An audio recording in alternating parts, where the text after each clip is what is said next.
This is Zach and Marilyn here from the CDL Sustainability Team. Hope everybody has been staying safe and well. Welcome to our fourth virtual SSA program. Zach, can you tell us a little more about the SSA? Well, the SSA was opened in 2017, and it's Singapore's first major 3P partnership space, dedicated to advocacy, thought leadership, collaboration on climate action, and issues of sustainability. Correct. And due to the COVID-19 pandemic, we're pushing out programs that were usually held the SSA onto a virtual platform to ensure continued engagement of the wider community while everybody is stuck at home. So what's today's workshop about? Today's session is called Keep Mending and So On with Fashion Pulpit and Connected Threads founder Raye Padit. This workshop will focus on how we can prolong the lifespan of our old clothes through upcycling and create new products like bags, rags, and pillow stuffing. So that we can keep them away from the landfills. So before we begin, please ensure your headphones are connected and that your microphone is muted. If you have any questions, you can type them into the chat box or feel free to unmute yourself and jump into the conversation. And if you haven't already done so, make sure you go to View Options on the top and select Side-by-Side Mode. This is so you can see Raye along with his presentation slides. This way you can also toggle the slider in between the PowerPoint slides and Raye and drag it to make one or the other larger. We would also like to encourage all participants to turn on their videos now and for the entire duration of this session, and to also contribute in this interactive workshop, because the 3 most active participants stand a chance to win a one-time Fashion Pulpit swap credit. So please join in and have fun.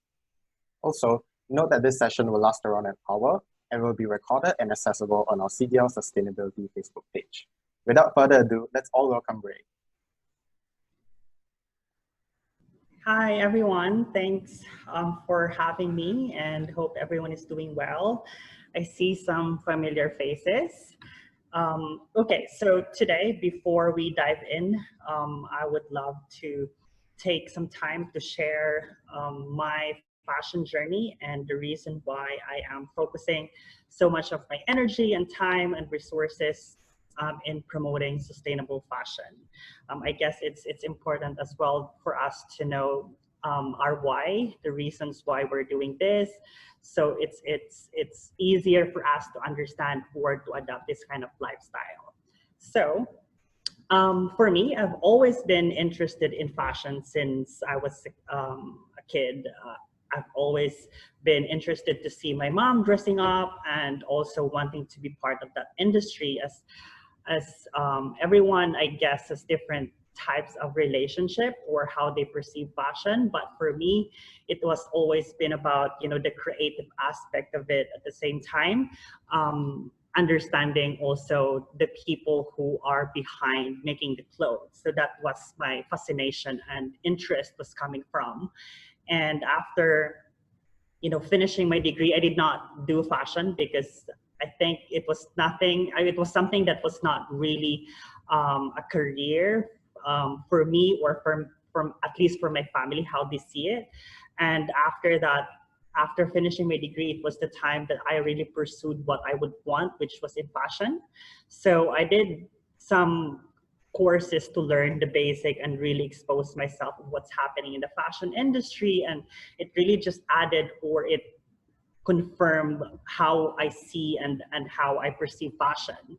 It's about really empowerment, like when and everyone can relate with this. If you're not feeling well, or if you're not feeling really in an upbeat mood, you will go to your closet and dress up to empower yourself. And even if you go to work, you consider clothes to help you whatever activities that you are doing on that day, to give you that extra boost of confidence. And that has been also one of the reason and excitement. It creates so much excitement for us. Like if we are following our favorite personalities, celebrities, and even watching fashion shows or fashion events, that just gives us that kind of excitement and also the aspiration of like, oh, I can also wear that. And expressing yourself through what you wear. It doesn't necessarily be that's who you are, but it can be just part of you. So this specific day you can be loud and colorful. On the next day you can just be, dressing black and white. So that's the power of fashion that kind of gives you that kind of playfulness and aspiration on what you're feeling on that specific day. And of course, it somehow is an escape. Like, as I've mentioned, if you are not really want to deal with that kind of emotion in a specific time, you can use fashion as escape by dressing up. So these were just a lot of the things that also give me that kind of encouragement and the excitement to be part of the industry. So what I did, I opened my own line for me to be able to really experience what fashion is all about. And it was fun. It was indeed meeting amazing people and interesting people. But at the same time, my creative side was being satisfied. But there was a bigger question for me that I was like asking myself of like, what else can I do in the fashion industry that would make me feel more like my work has more meaning and more impact? I'm not saying that being a fashion designer is not something that is impactful or meaningful, but at least for myself, it was not fulfilling the holistic part of me. It was just the creative aspect. And that was the part of me where I start to dig in of like, what else can I do in the fashion industry? I'm sure being a designer is just part of it. So that was the reason why I started exploring different alternatives in the fashion industry. And that was the point also that I discovered that, wow, fashion also has different sides. Like the side that we always know, most of us would always be the glamorous, the glitz and glam, the finished product. We've never really questioned ourselves of like where our clothes are from, what are the materials that we need to make clothes, and the resources that we need. So that was the kind of discovery that I had, because it felt like I was being blindsided, because I love making things, but at the same time, the things that I was making was also impacting the people at the same time, our planet. And it gives me that kind of shift in perspective of what fashion industry is.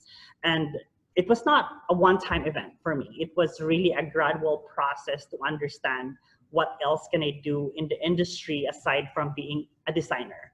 So, and these statistics that I will be sharing with you are one of the reasons why I am now focusing my time and resources I've mentioned in the sustainability aspect of it, or making fashion a force for good. So during those research and interaction with a lot of different people, I've discovered that fashion actually is the world's second largest polluter of clean water. It's about 20% what fashion is contributing. So just to give you an example, like a cotton t-shirt, just to produce a single cotton t-shirt, it would require about 2,700 liters of water. That is equivalent to 2 to 3 years drinking water of an average person. And that is just for one t-shirt. And imagine if we are producing more at the same time, the other resources that we need, like the land use, the energy. So imagine how resource intense the industry is. And with that in relation, now we are actually producing about 150 billion garments a year globally. So even like in Singapore, like an average person would buy about 34 new items a year and would dispose 27 items out from that 34, that the survey that was conducted by Channel News Asia. And having that kind of behavior, it would actually contribute to the waste that we are generating. Like in Singapore alone, it's about 150,000 tons of textile waste. And that's the waste aspect that what fashion is producing. And if we ask ourselves like, okay, so how about for the human aspect to it? So in human aspect, mostly who is affected are the ones who are in the garment factories. And one example is Bangladesh, which is one of the garment factory hub in Asia, where most of our clothes are produced. They're actually just earning about $100 US. So if you convert that to Singapore dollars, it's about 140 a month. And imagine if you divide that into 30 days, and if you eat 3 times a day, you need to spend about $1.40 for you to be able to survive.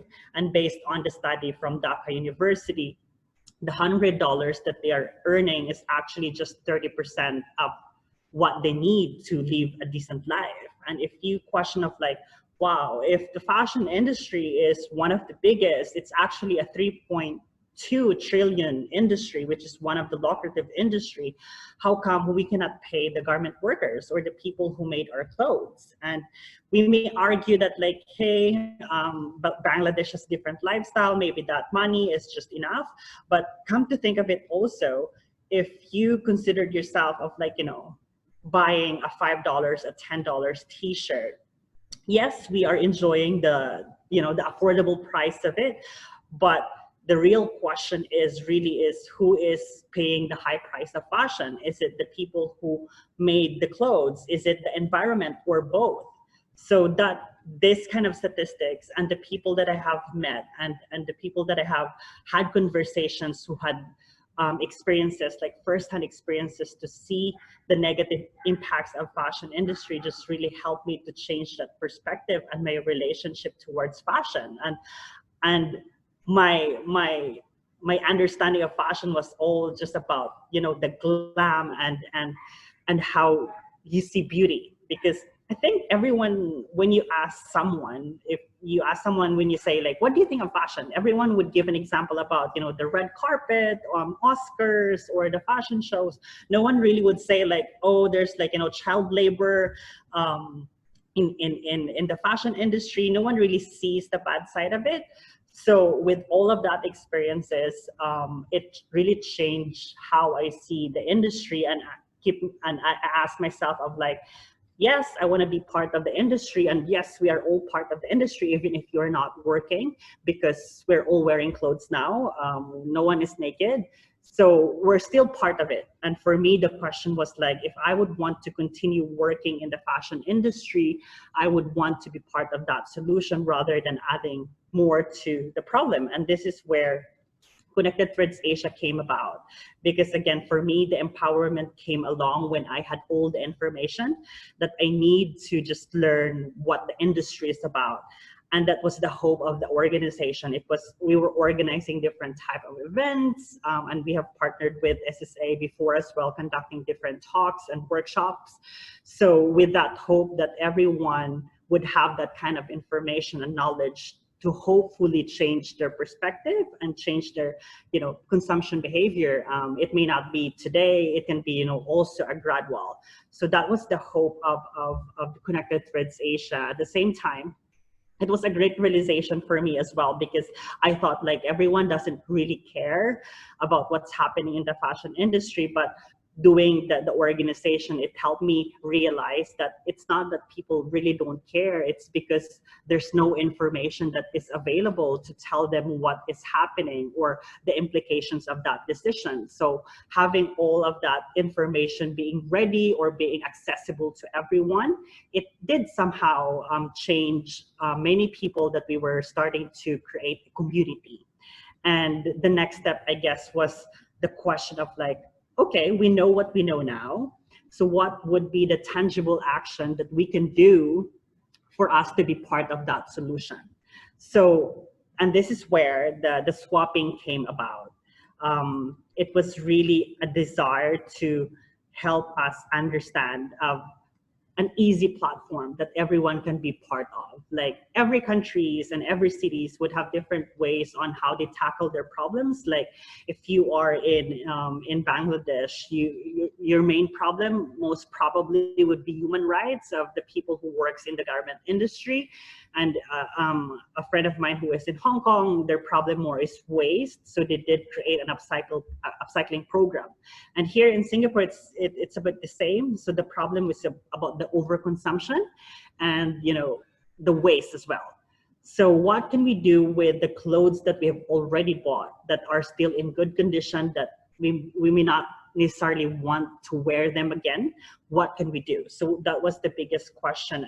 And I think the problem that we see, that we would want to provide that solution, and the swapping was that solution that we think that is helping everyone, because regardless of where you stand in the spectrum of being sustainable, if you're really a pro-environmentalist or if you are just a fashionista, at the end of the day, if you swap, you can actually help make fashion a force for good. Just to give you an example, if you actually prolong the lifespan of your clothes from six months to 9 months, you are actually decreasing your carbon footprint, the water use, the energy to 20%.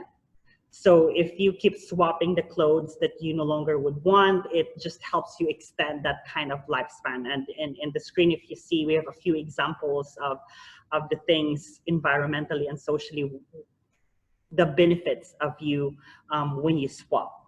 So that is the reason why we're doing what we're doing now, and why I'm advocating for the clothes swapping, because I also acknowledge that we don't have to sacrifice so much in terms of dressing up and expressing ourselves just to be sustainable.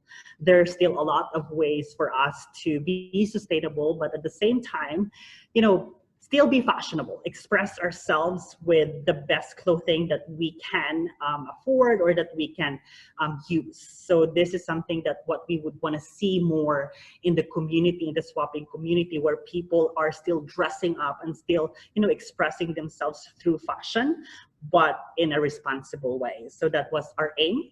But for today, our focus would be another way for us to prolong the lifespan of our clothes and maximize the use of our clothes, which is upcycling. So upcycling really is a simple way of you putting or spinning something out of your old clothes that you no longer use to something that you will be using again. So I think one of the things that I've seen when I conduct workshops for upcycling, and also feedbacks that I am getting, is really not just for the sake of upcycling, but also understanding your lifestyle and the things that you would need when you consider upcycling. So now we have time in our hands that we're all on circuit breaker. I'm sure everyone did at some point check their closet of what they have, did some decluttering, or and you find something that you will not be using. And I think the common item that we have that most likely that we would not use again are t-shirts. It can be yours, it can be from your brother, it can be from your dad or your husband's or your boyfriend. So you don't have to throw it. There's a lot of ways that you can again extend that kind of the lifespan, and that's something that we will be teaching today. And hopefully after this session, you can learn a thing or two and be more creative on how you would want to also help not put textile waste or put them in the landfill. So Rina did send you the things that we will be needing for today's workshop. And the aim for this workshop is to, again, the aim of what I'm doing at the same time for this is really to maximize until the end that we no longer can use the items. So we are exploring the 3 ways on how we can have a different life cycle of your t-shirt. So nothing will be wasted, and hopefully it would, go until to the last end before you toss it away or before you dispose it. So if everyone is ready, if everyone who is wanting to participate, you can ask questions at the same time, also do it with me. Otherwise, you have this pre-recorded. I mean, this is recorded, so you can always play that whenever you are ready to do the upcycling. So I'm just gonna go through the things that we need for this afternoon. So of course, your t-shirts that you would no longer be using. You can prepare about 4 to 5 pieces, and then you need scissors. Ideally, it should be meant for fabric because it's sharper. But if you don't have one at your home now, you can just use whatever scissors that you have. And then of course we would need threads, whatever you have. Again, it can be just white or whatever color. It doesn't have to be the same color with the fabric. And then we need needles as well. So before we start, I think I just would want to share that, because I have this experiences when we have workshops. Everyone would always have a high expectation of what they will be creating.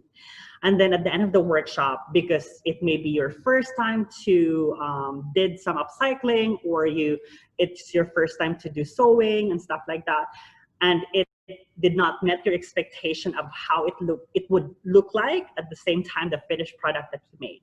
And then at the end of the day, you end up not using it and just tossing it. So it kind of defeated the purpose. So for us, the reason why we're choosing this kind of products now, and again, it may not be applicable to you, but these are the common products that we will be using in our daily life. And it doesn't need to be fancy for you to be able to use it. So it needs to just be functional for you to use it. So again, the purpose of upcycling is really to prolong the lifespan, not just for the sake of creating and then ending up being a waste. So that's just set it up. We set it up, and so everyone would know what to expect from here at the same time when you're doing it on your own. So we have a question from the audience. Hui Jie asks, hello, I've got the items required except much sewing experience. Is that okay, or should I at least save my t-shirt for future use? No, if you don't have any sewing experience, totally fine, because we have two options on how you can do it. So there is one option that I also prefer, that you don't need a needle and a thread. So you just need your hands and the t-shirt. So I can show it to you later on to see what else you can do aside from if you don't have experience of sewing. And also if you have, measuring tape, this is also helpful if you would want to be precise on your measurement. Other than that, that's fine. You can always estimate. And then you also need like a chalk or like a color pencil. Again, if you would want to be precise in lines. This is not necessary, but you can have this as an option. So we can start with the phase ones. The phase one represent the first life cycle of your t-shirt. So a t-shirt that you no longer use, right? We will make it as a functional tote bag. I'm sure everyone is advocating no single-use plastic. So this is very helpful if you do your groceries or even other things that you would want to carry and you don't want to use plastic. And this is very reusable. You can just wash it, toss it to the washing machine, and then you can use it back again. So that's something that's also very handy. So there is just very, very basic, like just 3 steps on how to make your tote bag, your own tote bag.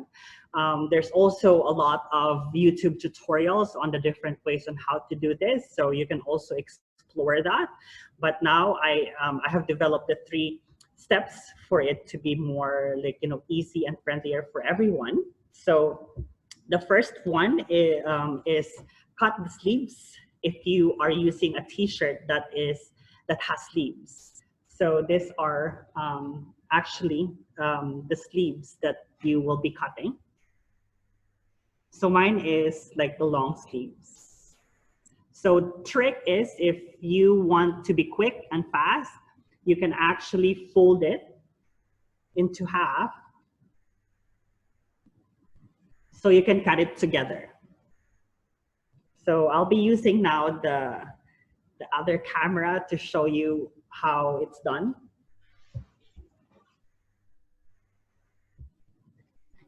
Can I just jump in real quickly and remind people that you can toggle the screen in between the slides and Ray's video. You can just drag it and make his video larger. Also, for those who don't know, if you want to ask a question, you can just jump in, or if you're more comfortable with typing a question in, just go to the bottom of your screen, click chat, and then you'll have access to the group chat box on the right side. Thanks. Cool. Yes, I mean, let's make this more informal. So if you have questions right away, you can just like ask me. Okay, so the first thing is cutting the sleeves. very easy. You can just follow the seam line where it was sewn together. So if you have scissors, you can just like start cutting it. So I would usually just follow the armhole, which is the hole where you put your arms. But some people preferred it to be a bigger, like the handle to be bigger so they can have it longer. But for me, I would just like stick and follow the armhole. So you don't have to throw this because later on we will be using this as well. So we can keep this for later. So after cutting your sleeves, the next part would be the neck hole. So this would be depending on how deep is your opening of the bag. So for me, I would just again follow the armhole, but maybe go deeper about 3 inches, or you can do more. Again, this would depend on your preference.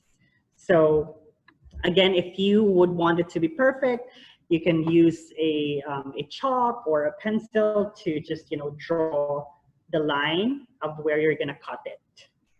Okay, so if you are done drawing, you can just like straight away cut it.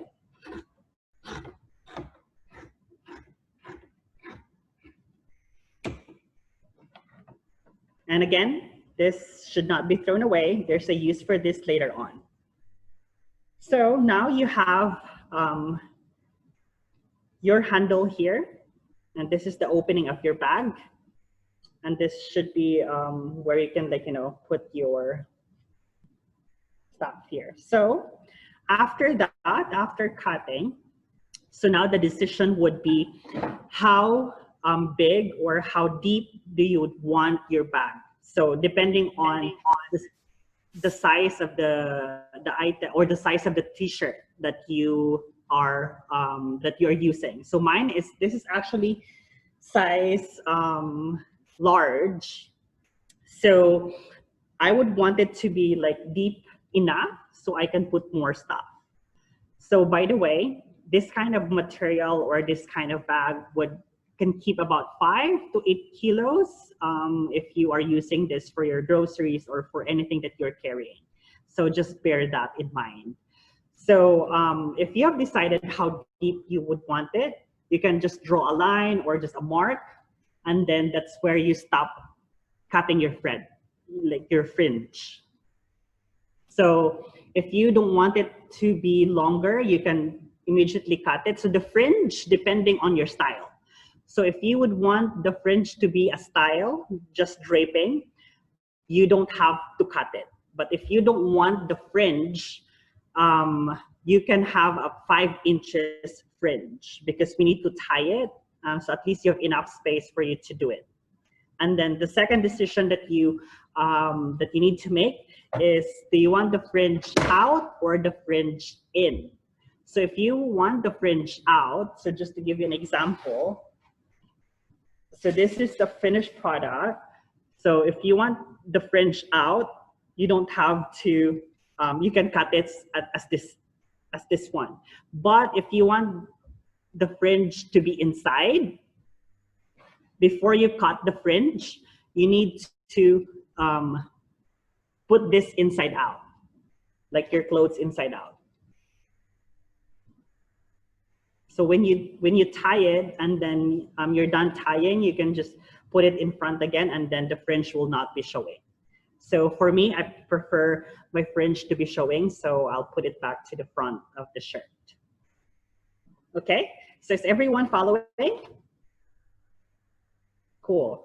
So after that, after you decide the length and the deepness of your bag, you can start now cutting your fringe. So once you've decided the fringe, you can actually cut about 1 inch per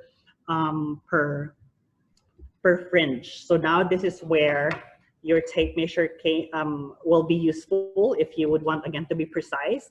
Otherwise, if you just want to estimate, actually, if you use your thumb, So from the tip of your thumb to this bone is actually approximately about 1 inch. So you can just like use this as well.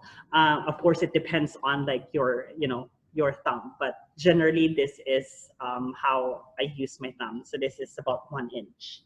So I also again folded it into two, so it's easier for me to cut it and it's faster when you cut it. Okay, so we can start cutting it according to the length of.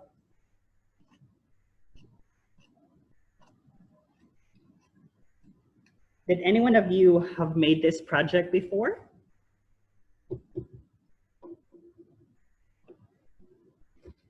Not really, okay. So,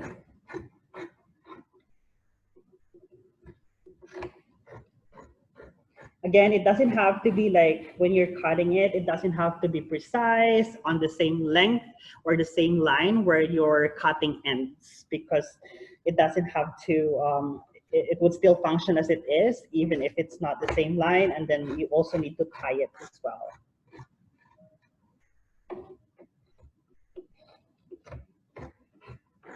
So, after cutting this, the next step would be you tying the knot. I would advise to tie it 2 times, so it's the strength is there. It's more sturdy, I guess.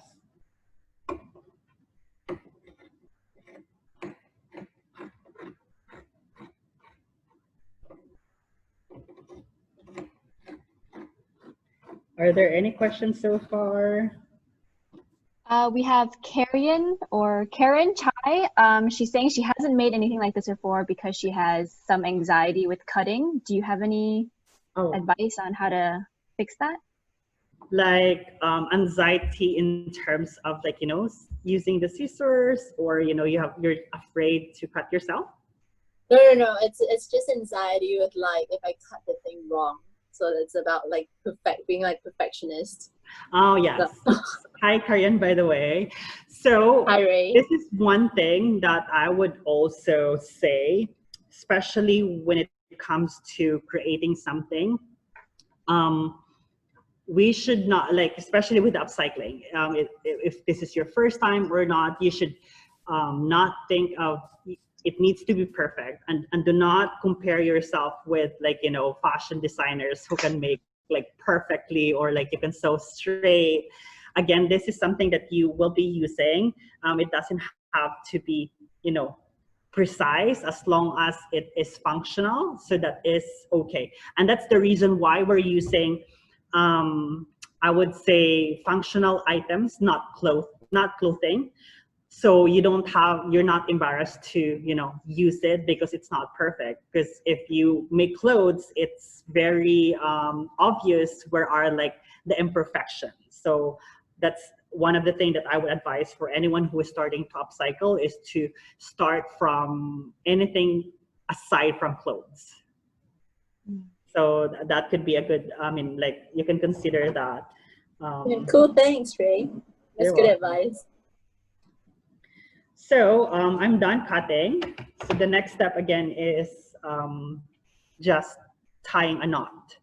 So it's easy, like the one that you've cut from the back side and the front side is the one that you will be partnering. So just a simple tying. It doesn't have to be like super tight. The good thing with what you're using is cotton. It kind of stop where, especially if it's wet, if you wet it, so it sticks to where you tie the knot. But of course, along the way, if you have been using it, washing it and rewashing it, it come to a point that it would loosen. So that's the reason that's why we need to have like a bit of an allowance when you cut your fringe. So for those who don't want the fringe, you need to have at least 2 inches allowance for you to be able to tie it again if it loosen up. Going off of that, is there any type of material you wouldn't recommend that we use to make these bags? Yes. So I would keep myself away from hard materials, like stiff materials like jeans, and also very soft materials like lace and silk, because it would not do the job.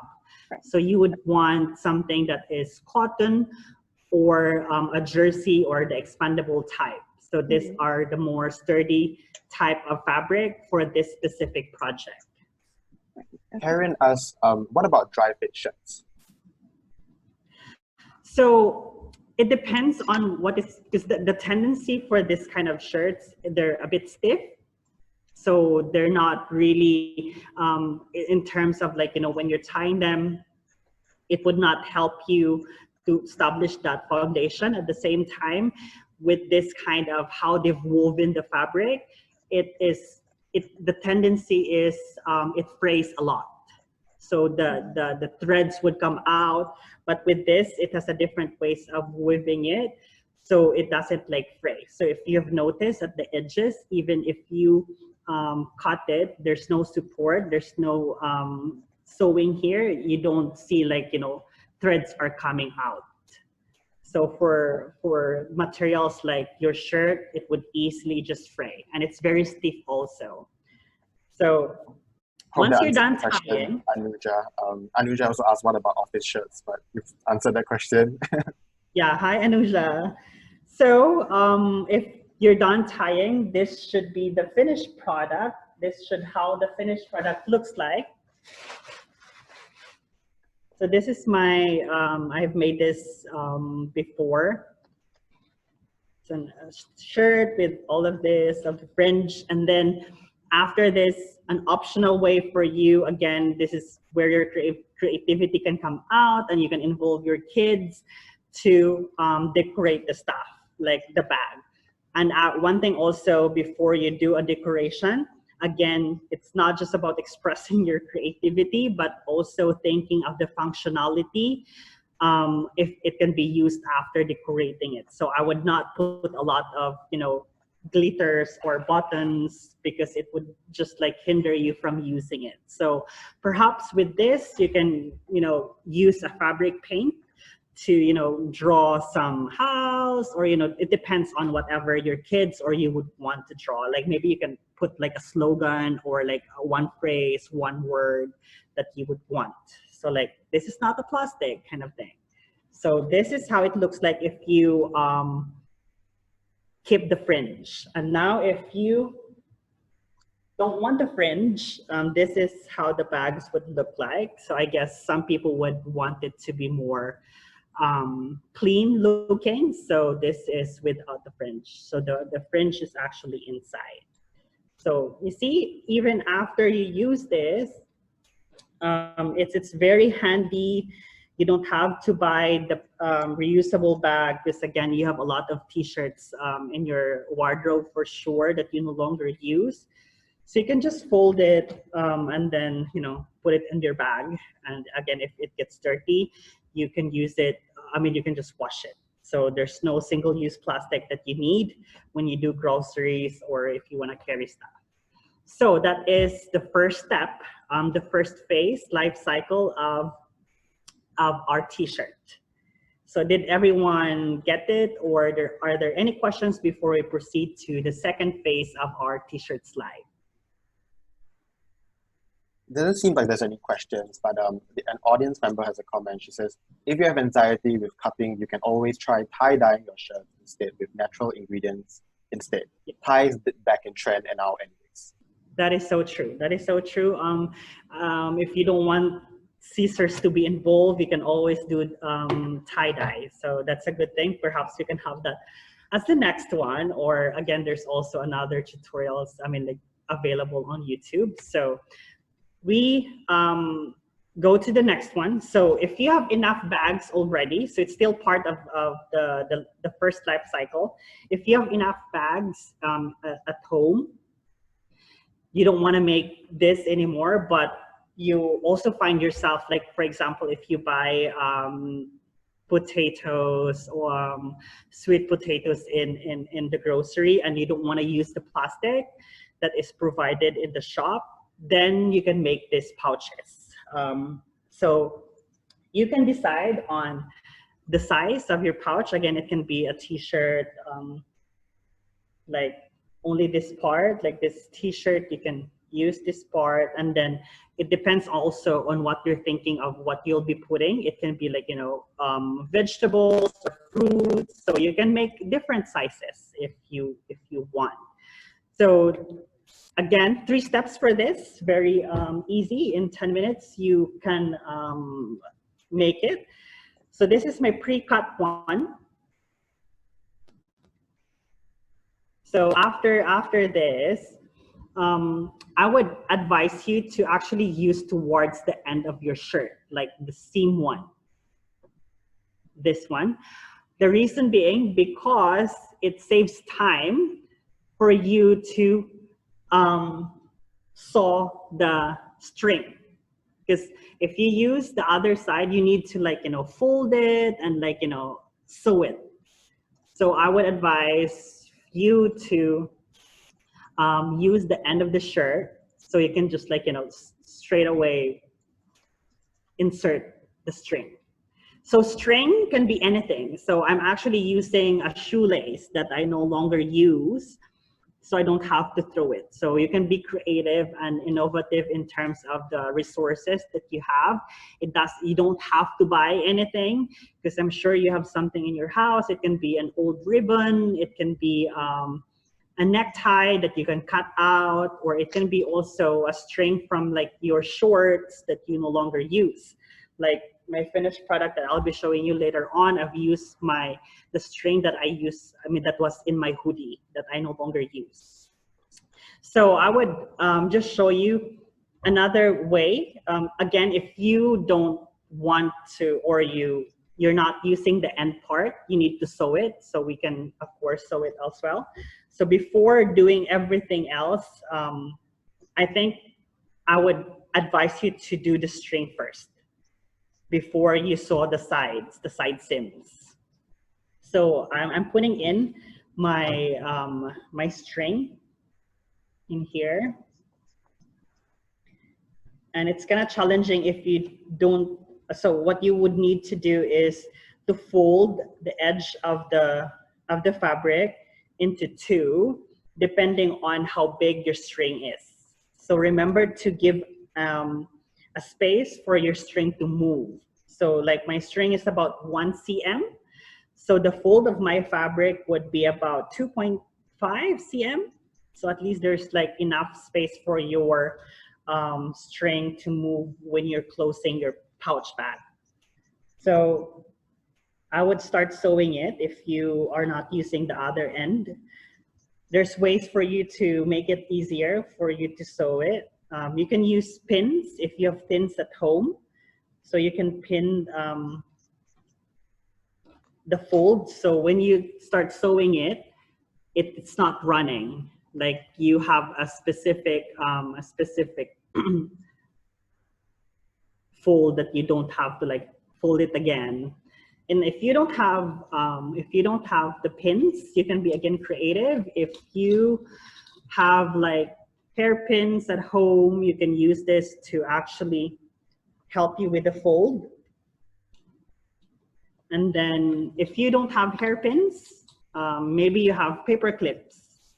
So you can use paper clips to hold the fold. And if you don't have any paper clips, you can use this for your clothes. I'm sure you have this at home. So you can use this. Again, you don't have to buy anything. You have everything that you need from your home now. So you would see this. So the fold is consistent. At the same time, it would not move when you start sewing it. So that's the idea. So now I'll show you the sewing that we need. So there's a lot of ways for you to sew it, but I would be using the back stitch, which is the most common and the strongest hand stitching that you can do, so you can have a long-lasting pouch. So again, you can use whatever colors of your threads that you have. It doesn't have to be the same color with your clothes. And trick for cutting, how long is the thread? So you may ask, like, how long should I be cutting the thread? So usually before, I would cut like as long as I can, so I don't have to re-sew it. Like I was lazy like that. But the problem is you tend to tangle the threads because it's so long. So I would advise to cut the thread from your middle finger until end of your elbow, because that's how you can manage the length of your thread without tangling it. So you just need to have that double size. I'll use a different color, the one that is more obvious, so you can see the kind of stitching. We have green. So for the kind of needle that you will be using, there's different numbers. I would, whatever that you have in your house will do. But I would say the biggest one, like the thickest one. So this is probably, this is 0.8 number. So it's thick enough. I'm not sure if you can see it. It's thick enough for you to sew this kind of fabric, which is cotton. So you just have to like thread it. So nowadays there's a lot of tricks and a lot of equipments that you can use to make your life easier. So if you hate threading the hole because it's so small, you can actually buy a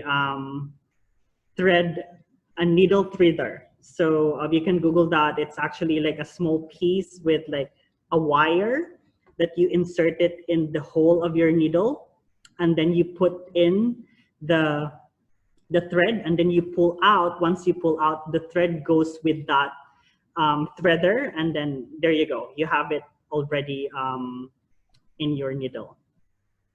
Ray, we have a question from the audience. Ida asks, does it have to be an old t-shirt? Can I use old denim jeans cutouts? And Huijie replies, one of my considerations for bring your own bottle, I'm assuming, is the weight and how much space it takes up in my main bag. Haha, so I think denim jeans would be heavy and a little bulk. Yeah. So again, with this kind of with the materials that you would be using, I would say choose the ones that are lighter and also functional in terms of like carrying it and putting the items. Because for denim, it would take space, at the same time weight in your bag that would end up like you not carrying it. So once you have thread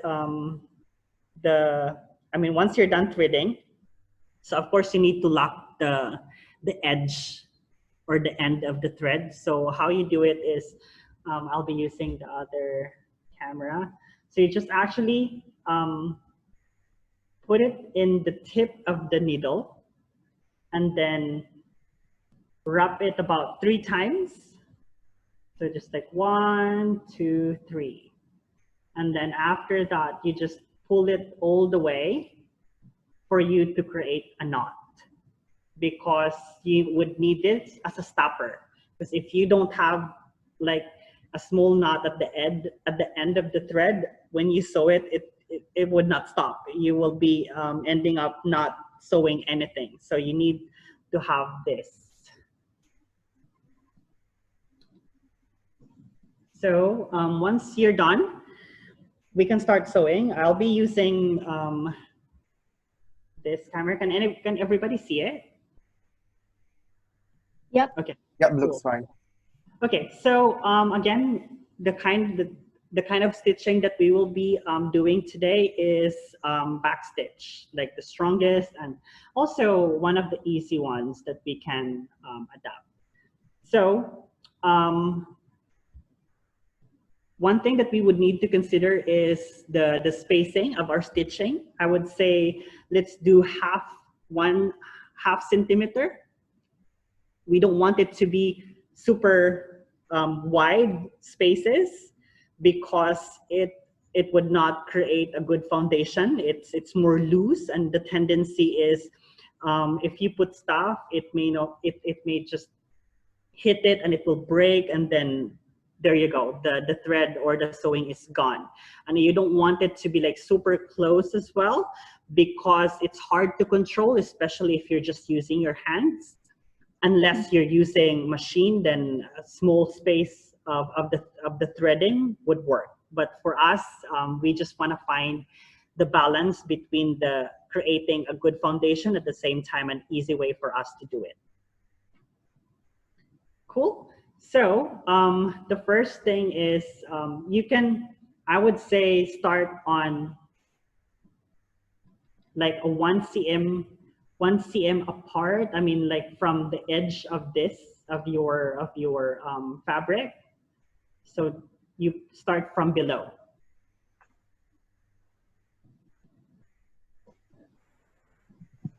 So this is 1 cm. Just need to hook it all the way. And then you need to go back 0.5 centimeter. So you go back 0.5 centimeter.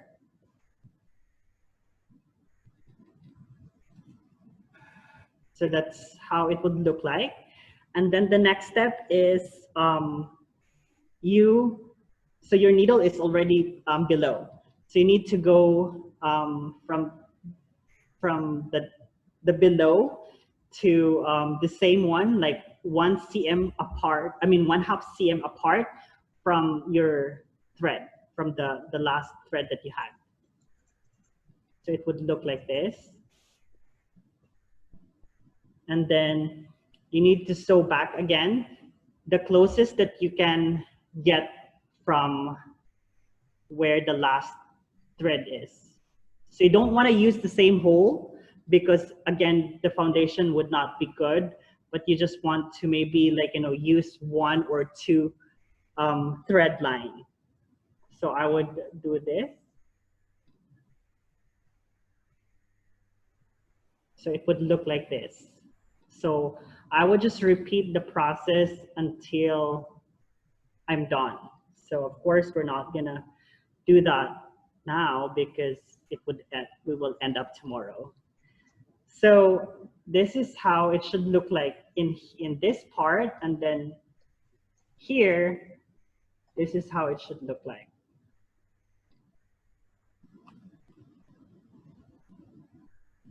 Okay, so you need to do that until it's all the way done. I can show you the finished product. So this is what I've done. If you want to sew it. So I've used one side that I don't need to sew it, like it was the end of the shirt, the side seam. And this is, I use blue just for you to see the stitching.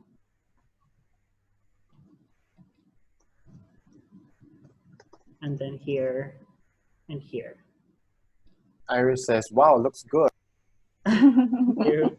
So yeah, so there you go. You can put maybe your orange or whatsoever here, and then you can close it. So this is one way.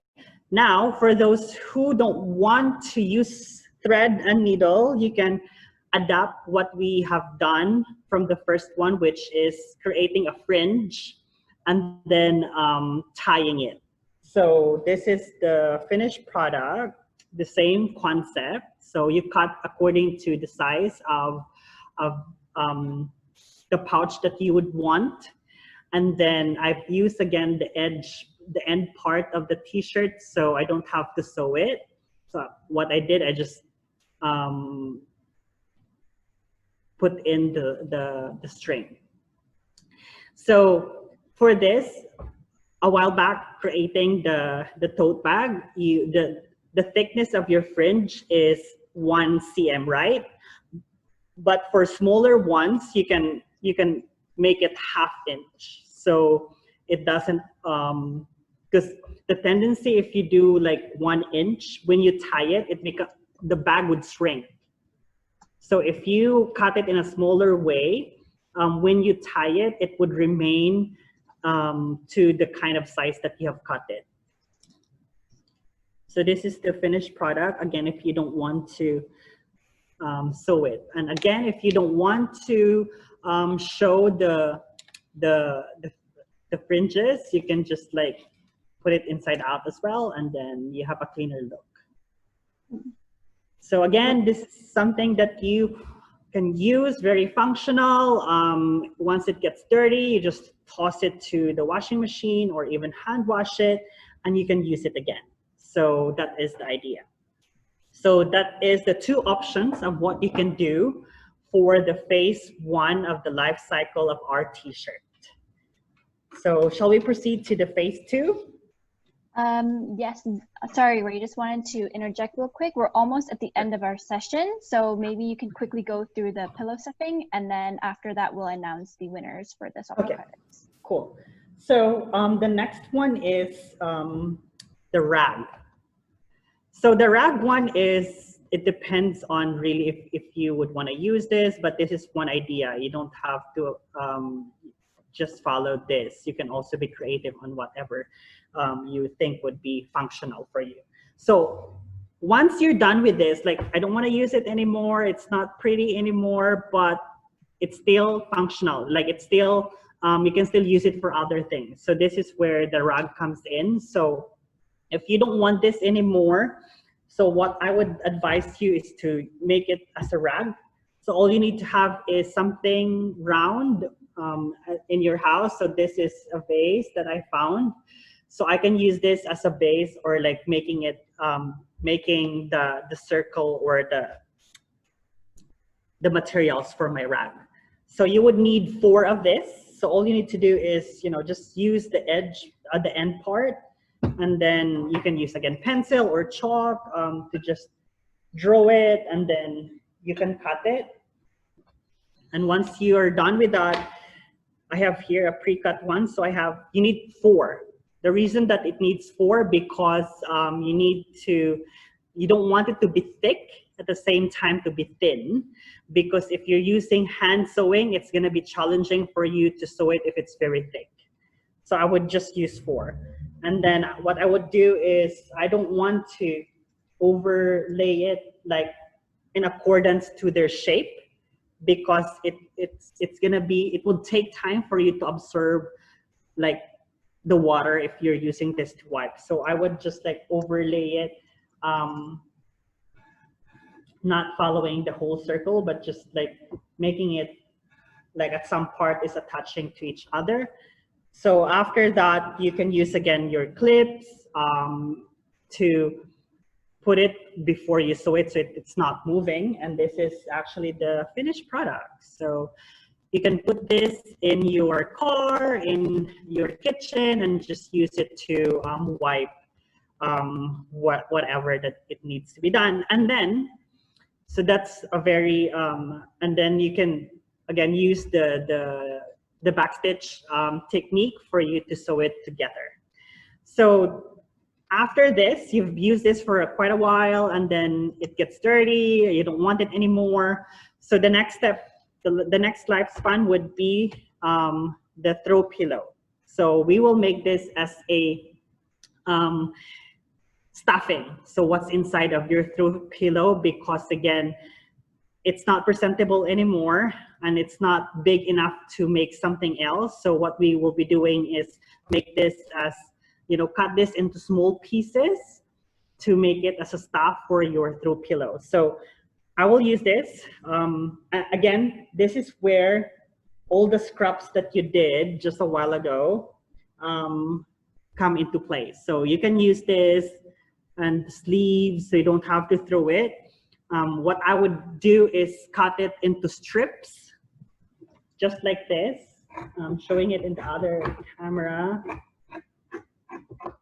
So just like strips of fabrics. So when you shred it, you're kind of shredding it. So you would need it to be like this kind of, like it's 1 inch thick, so it's easier for you to cut. So now I did some cutting a while ago. This this is like a shoe size, and it had about 3 to 5 t-shirts that I've been cutting. So this should be how it looks like when you shred, like cut the small pieces, the fabric. So I will just show you an example of how you can cut it. I would be just, making it as small as you can, but it doesn't have to be like, it's super tiny that you can no longer like, touch it or. So that's what I'm gonna do. So this is how it should look like, because you don't want it to be this big, because what will happen if this is the one that you'll be putting into your pillow, it's gonna be lumpy, and it's not comfortable for you to, if you use it as your, if you're watching TV or whatsoever, it's not gonna be comfortable. So for your pillow, again, you can use whatever t-shirts that you have, and then use the tying knot all the way. So this is mine that I've done. So it's according to the size that you have. So the first step, again, is cut it according to your size. It can be like square, rectangle, or whatever that you prefer. And then same thing, the sides, you can sew it, or you can just, tie it. And same thing, the distance is 1/2 inch, because this is a smaller one. And then before you close it, or before you put the stuffing, this is where you can, like, be creative and decorate your stuff. So this, I don't want to decorate because there's already a cute bear, so I can use that. But if you want to decorate the other end, you can actually use your old shirts. Like, there would be some shirts that's already this like flowers. You can cut it and then put it here. If not, you can have your old like buckles from your belt that you no longer use, or like a button. So again, you can be creative. You can even have like this as a decoration, like old laces, old ribbons.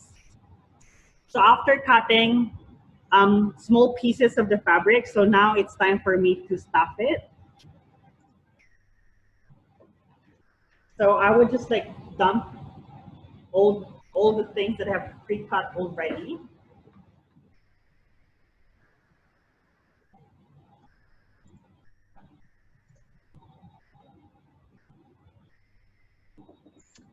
Ada says that's a really good idea.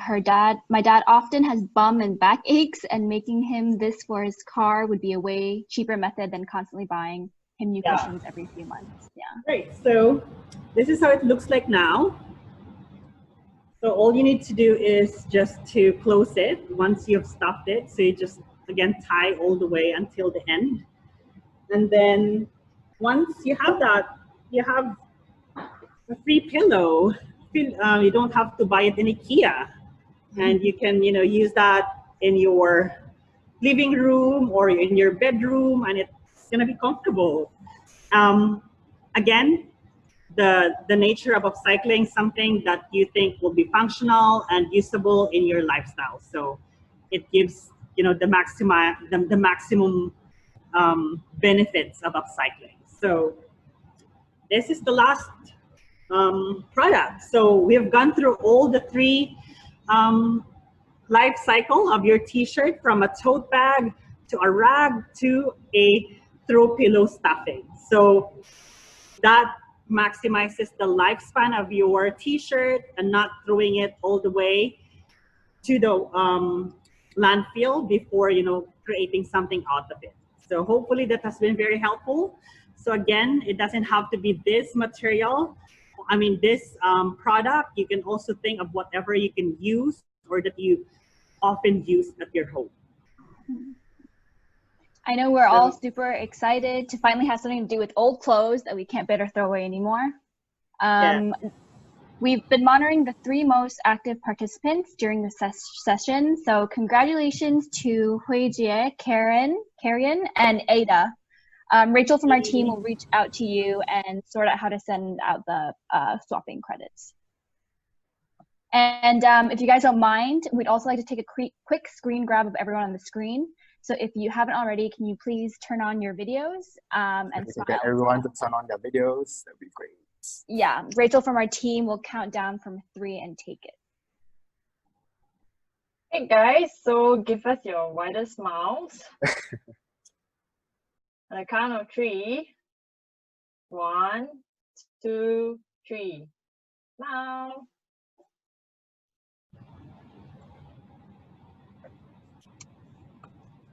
Great. Yay.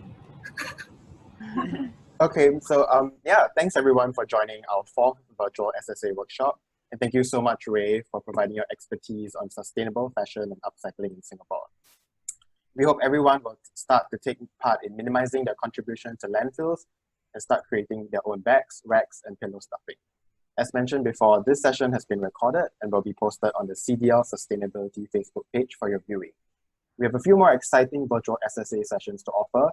The next session is called Is Ugly Food Really Ugly? With 3 Dots and Zero Waste SG.